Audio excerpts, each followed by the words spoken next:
भगवान ने दिया है। इतने दारुण दुख होते हैं, इसलिए मैं सुकुमारी हूं, मैं इन सभी दुखों को कैसे सहन कर पाऊंगी।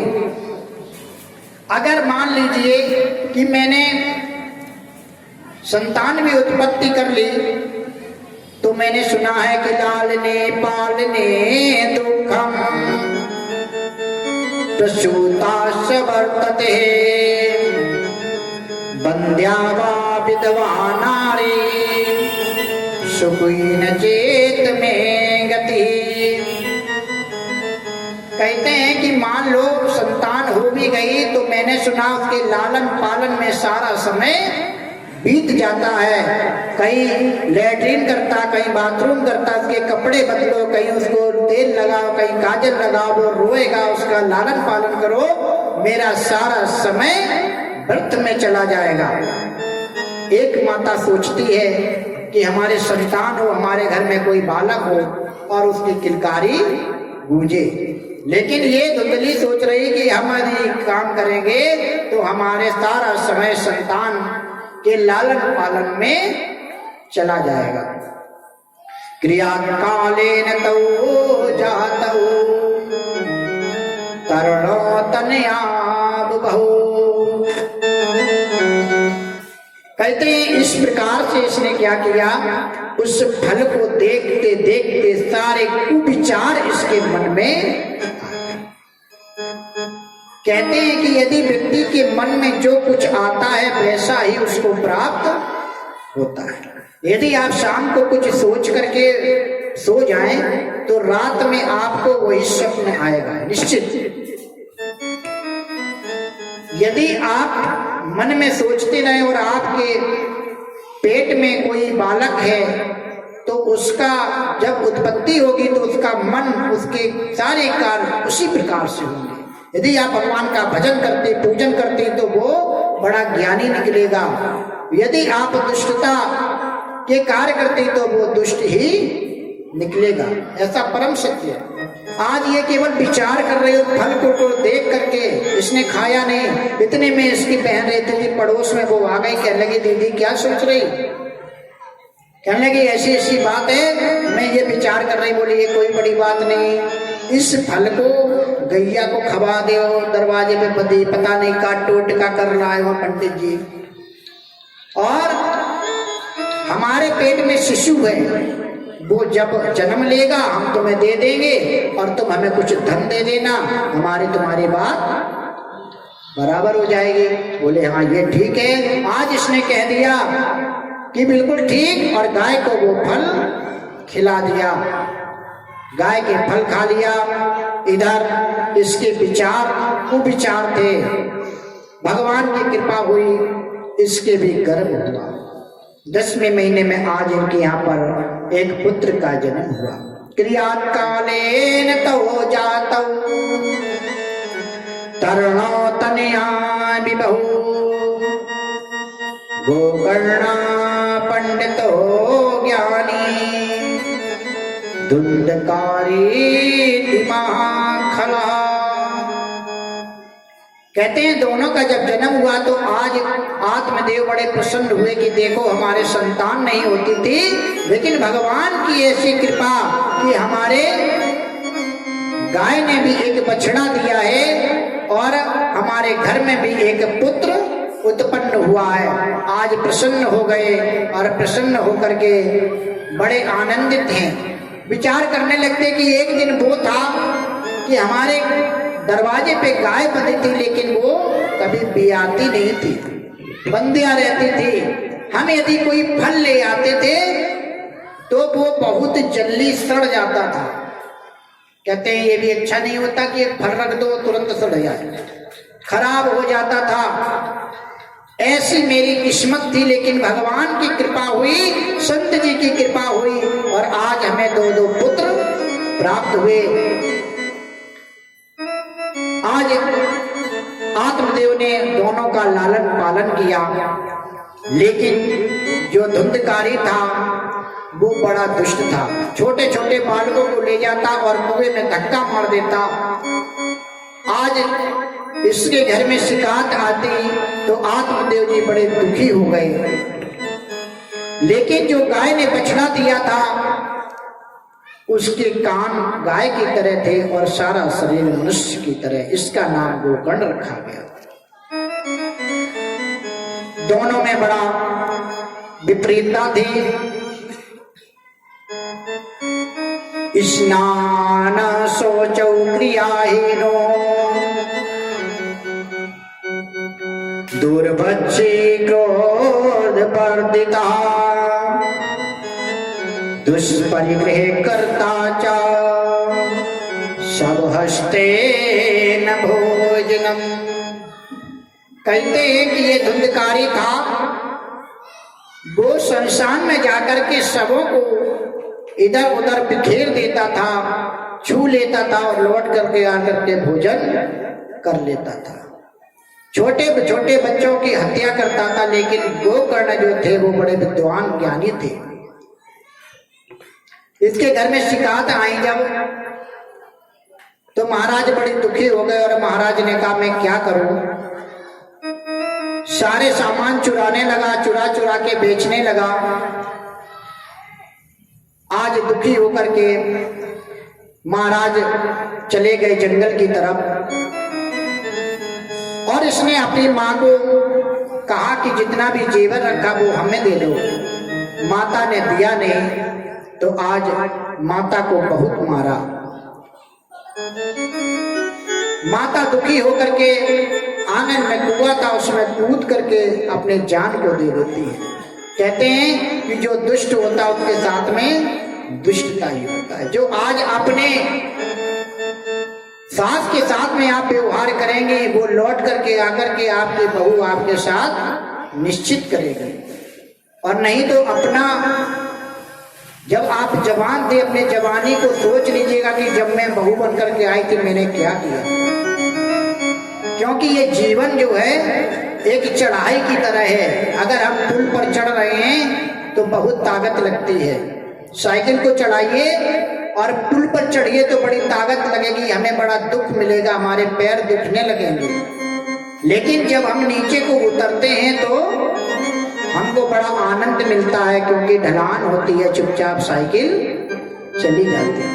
ये जीवन भी ऐसा है कि अगर आपने पहले सुख पाया है तो बाद में आपको दुख निश्चित मिलेगा, और अगर पहले आपने दुख पा लिया तो बाद में सुख निश्चित मिलेगा। क्योंकि सुख और दुख का जोड़ा है। अगर सुख आपके पास नहीं रहा है तो ये दुख भी आपके पास नहीं रहेगा, चला जाएगा। आज आत्मदेव लौट करके आए, देखा कि पत्नी मर गई है, बड़ा दुख हुआ। एक दिन की बात है, गोकर्ण जी से कहा कि बेटा मैं क्या करूं। गोकर्ण जी ने अपने पिताजी से कहा कि पिताजी देखो ये शरीर नश्वर है, इसलिए आप जाकर के प्रभु का भजन करें।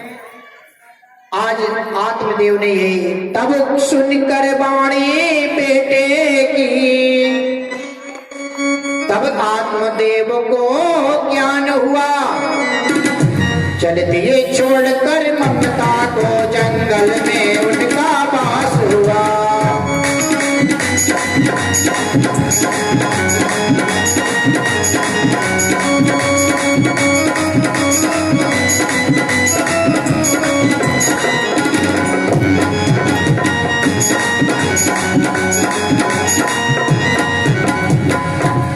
आज बेटे की बाणी को सुनाओ, जंगल में चले गए तपस्या के। इधर धुंधकारी अकेला पड़ गया, सारा जेवर को बेच लाया और वेश्याओं का साथ हो गया। आज उन वेश्याओं से साथ में रहने लगा। एक समय की बात है कि वेश्याओं ने विचार किया कि ये दिन पर दिन चोरी करता है और चोरी करके हमारा लालन पालन करता है, क्यों ना हो एक दिन हम इसके राजा के यहाँ चोरी कराते हैं। और राजा के यहाँ पर चोरी करवाई।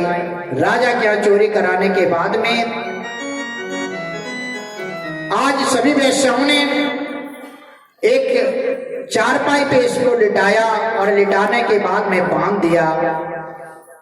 और सभी ने कहा कि हम लोग इसको मार डालें, क्योंकि नहीं तो ये पकड़ा जाएगा, और जब पकड़ा जाएगा तो हम लोगों का नाम लेगा और राजा हमें भी पकड़ेंगे। आज धुंधकारी जिस समय इन वेश्याओं के पास में आया, बड़े आराम से लिटाया, चारपाई पर पैर दबाने लगे। वेश्या एक भोजन ले आई, सुंदर भोजन करा रही, एक मदरा ले आई, पान करा रही है। आज धुंधकारी को नींद आ गई चारपाई पर। जब वो चारपाई पर सो गया, उसी समय वेश्याओं ने एक रस्सी ला करके इसको बांध दिया। जब छुड़ाने की बहुत कोशिश की लेकिन छोड़ नहीं पाया। एक वेश्या छाती पर लद गई और अपने हाथों से इसकी गर्दन को दबाने लगी कि ये मर जाए, लेकिन ये धुंधकारी था, इसके प्राण नहीं निकले। अब ये सब घबरा गए कि अगर ये बच गया तो हम सबको मार डालेगा।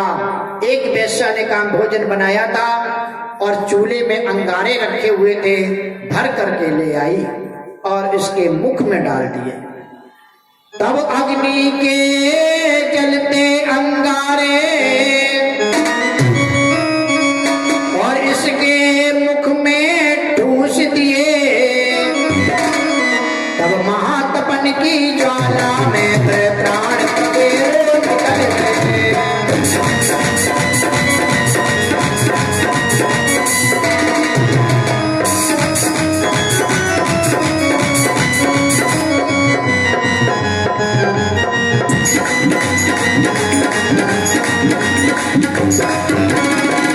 आज अग्नि के जलते अंगारे जैसे मुख में डाले, प्राण पखेरु निकल गए। जब प्राण निकल गए, कहते हैं कि अकाल मृत्यु जिसकी होती है वो प्रेत बनता है। जिसकी अकाल मृत्यु होती है वो प्रेत बनता है, और जो प्रेत बनता है उसकी मुक्ति कभी नहीं होती, क्योंकि प्रेत को न खाने के लिए भोजन मिलता, न पीने के लिए पानी मिलता। प्रेत का मुख कितना होता है? एक सुई के नोक के बराबर। जितना एक मच्छर के डंक होता है उतने ही प्रेत के मुख होता है, इसलिए वो कुछ खा और पी नहीं पाता है। पल पर तड़पता रहता है कि मैंने क्यों अपने प्राणों का त्याग किया, मुझे इतनी पीड़ा मिल रही है। आज ये भी विचार करने लगा कि मैं प्रेत बन गया हूं। जहां भी जाता है उसको धुतकारा जाता है, भगाया जाता है। एक समय की बात है कि गोकर्ण जी वेद शास्त्र पढ़ करके अपने घर को आए। देखा कोई बचा ही नहीं, सभी मर गए हैं। गोकर्ण जी अपने घर में निवास कर रहे थे कि उसी रात्रि में धुंधकारी ने उनको अपना रूप दिखाया। कभी बकरा, कभी भालू, कभी वो मनुज रूप में आते हैं। कर करके ऐसे कृत्यों को धुंधकारी सुमन दिखाते हैं।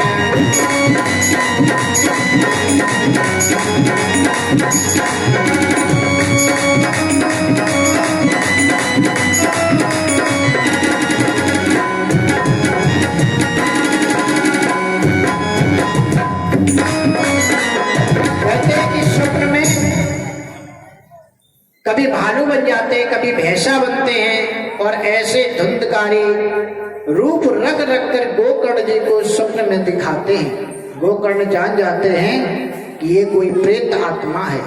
पूछते हैं तुम कौन, बोल नहीं पाते हैं। आज गोकर्ण जी अपने कमंडल से जल लेते हैं और मंत्रों से के द्वारा उनको अभिमंत्रित करते हैं और उस प्रेत के ऊपर छोड़ते हैं। जैसे ही प्रेत के ऊपर छोड़ते हैं, आज प्रेत बोलने लगता है, अहम भ्राता तुदयोस्मि धुंधकारी इतना मिता। हे भैया, मैं तुम्हारा भाई हूं, मेरा नाम धुंधकारी है। मैं अपने कर्मों से प्रेत बन गया। हे भैया, इस प्रेत योनि में मुझे बड़ा कष्ट हो रहा है। मैं बहुत दुखी रहता हूं, मैं जहां भी जाता हूं वहां से मुझे भगाया जाता है, कहीं मुझे बैठने को नहीं मिलता है। कृपा करके ऐसे कृपा करो कि मेरी ये प्रेत पीड़ा का विनाश हो जाए। गोकर्ण जी ने कहा कि तुम जहां पर रहते हो वहां पर जाओ, निवास करो, मैं प्रातः काल तुम्हारे मुक्ति का कोई साधन खोजूंगा। आज प्रातः काल होता है, संध्या वंदन करते हैं, भगवान सूर्य के सामने खड़े होकर के भगवान सूर्य को नमस्कार करते हैं और कहते हैं कि हे सूर्य देव तुमको प्रणाम, एक उपाय मुझे बतला देना, धुंधकारी कैसे मुक्ति पाए कोई सहज मार्ग सुझा देना।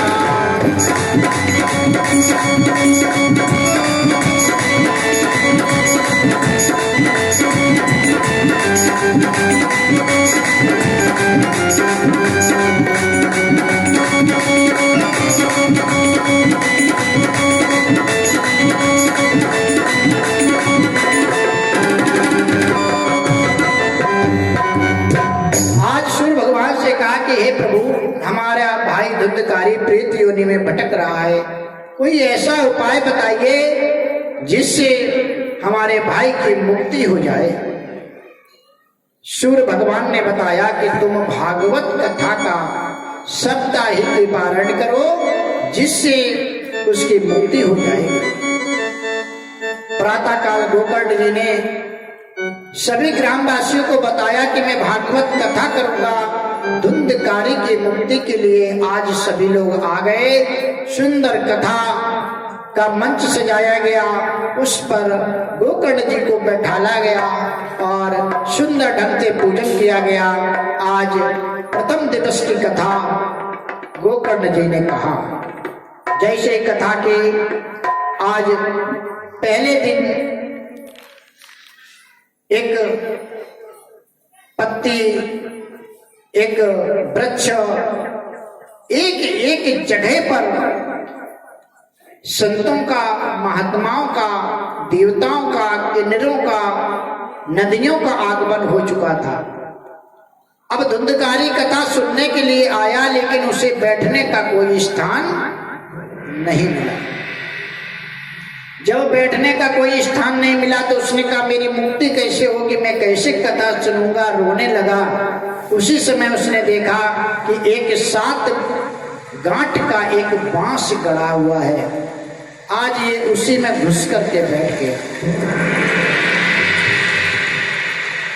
आज उसी में घुट करके बैठ गया और जब उसके अंदर बैठ गया, कथा सुनने लगा। प्रथम दिवस की कथा हुई तो प्रथम ग्रंथ भेदनम, पहले दिन कथा हुई तो पहले दिन चटाक शब्द से वो बांस की एक गांठ चटक गई। जब गांठ चटक गई, दूसरे दिन की कथा हुई, द्वितीय ग्रंथ भेदनम, दूसरे दिन की कथा से दूसरी गांठ चटक गई। इसी प्रकार से दिवसे दिवसे जब 7 दिन की कथा हो गई तो सप्तम ग्रंथ भेदनम, 7वीं गांठ चटाक शब्द से आज चटक गई। बांस 2 खंडों में बिखर गया और जब 2 खंडों में बिखर गया तो क्या देखा लोगों ने वहां पर एक सुंदर दिव्य रूप धर्मो जाता, तुलसी दाम मंडिता, पीतवासा घनश्यामो मुकुटी कुंडलान्विता। एक सुंदर स्वरूप रख करके एक पुरुष वहां पर आया, पीले वस्त्रों को पहने, तुलसी की माला गले में डाले हुए। आज जैसे ही सभी ने इस पुरुष को देखा, कहने लगे कि आप कौन हैं? धुंधकारी कहने लगा कि मैं अभी अभी इस बांस से प्रकट हुआ हूं, मेरा नाम धुंधकारी है। भागवत भगवान को हाथ जोड़ा, धन्या भागवती वार्ता प्रेत पीड़ा विनाशिनी, धन्य ये भागवत है जिसने प्रेत की पीड़ा का विनाश किया है। शब्दो ही पितथा धन्या ब्रह्मलोक फलप्रदा। उसी समय एक ब्रह्मलोक से विमान आया और उसमें गोकर्ण जी को बिठाया और लेकर के चलने लगे। जैसे ही जाने लगे वैसे ही जितने लोग कथा सुन रहे थे सभी खड़े हो गए, कहने लगे पार्षदों से कि ये तो बहुत गलत हुआ। क्यों? क्योंकि हम सभी ने कथा सुनी और आप स्वर्ग लोक को केवल गोकर्ण जी को ले जा रहे हैं। गोकर्ण जी के कथा सुन करके हम सबको स्वर्ग में जाना चाहिए, लेकिन ये धुंधकारी जिसकी मुक्ति हुई केवल इसको क्यों स्वर्ग लिए जा रहे? गोकर्ण जी ने पार्षदों से पूछा कि ऐसा क्यों? तो उन्होंने कहा कि इस धुंधकारी ने बड़े ध्यान लगा करके मन से कथा सुनी। समझ लिए, ध्यान लगा करके मन से कथा सुनने से ही मुक्ति प्राप्त होती है। ध्यान लगा के कथा सुनी इसलिए इसको मुक्ति मिल गई। आप लोगों ने बातों में अपना समय व्यतीत किया। कहते हैं कथा एक टेबलेट भी है। कैसी टेबलेट है? जिस व्यक्ति को कभी भी नींद ना आती हो उसको लाकर के कथा में बैठा दो, तुरंत नींद आ जाएगी, तुरंत नींद आ जाएगी। जो व्यक्ति 10 दिन 15 दिन से सोया ना हो, एमडी का इलाज करा रहा हो नींद के लिए, गोलियां खाता फिर भी नींद ना आती हो, लाइए मेरा दावा है कथा में बैठा दीजिए, तुरंत उसको नींद आ जाएगी। जितनी देर कथा होगी उतनी देर वो सोता रहेगा और जैसे कथा खत्म होगी उसकी नींद खुल जाएगी। क्यों? क्योंकि जब कथा हमारे कर्ण बिंदु से अंदर जाती है तो अंदर के पाप फड़फड़ाने लगते हैं कि अरे अब हम मर जाएंगे, मेरी मृत्यु हो जाएगी। इसलिए वो आंखों में वास कर जाते हैं कि इसको नींद आ जाए, इसकी आंखें बंद हो जाए ताकि मेरे प्राण बच जाए। क्योंकि जब व्यक्ति सो जाएगा तो भगवान के नाम की ध्वनि उसके अंदर नहीं जाएगी। आज प्रेत पीड़ा का विनाश हुआ। गोकर्ण जी ने दोबारा कथा की और सभी ने सुनी और सभी की मुक्ति हो गई। यहां तक कि लिखा हुआ है कुकरा, मतलब जो कुत्ते भी वहां के थे वो भी वैकुंठ को चले गए। ऐसी ये भागवत है। बोले गोविंद भगवान की जय। गोकर्ण जी से कहा, आज गोकर्ण जी ने सभी से कहा कि इसलिए हमें अपनी जवानी में ही भजन कर लेना चाहिए, बुढ़ापे का इंतजार नहीं करना चाहिए, क्योंकि बुढ़ापे में क्या मिलेगा कोई नहीं जानता है। इसीलिए कहा गया है अरे भजन कर